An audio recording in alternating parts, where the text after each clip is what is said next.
Here in the Midlands, the Reverend Jesse Jackson making a stop in Hopkins today, where he addressed the Lower Richland chapter of the NAACP. Watch Fox News reporter Ivory Hecker spoke with the Reverend. And Ivory, what's the reason for his visit?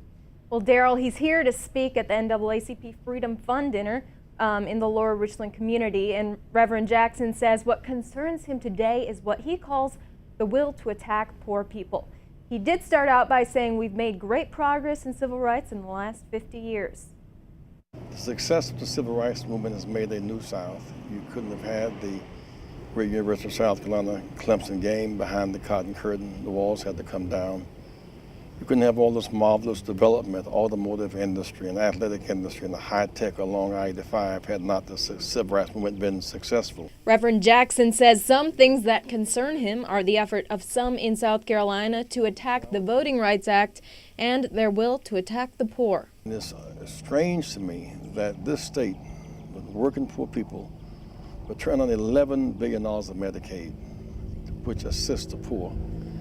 $1 billion in education is inhumane. That there are those who would fight to have people not be allowed to take sick leave and get paid at the same time. Such amazing hostility toward poor people. And his view on immigration reform? You have 10 million people in America who are working people. In fact, they're paying taxes but not collecting benefits. If they were to leave, it would sink our economy. It is their work and their genius that makes America great.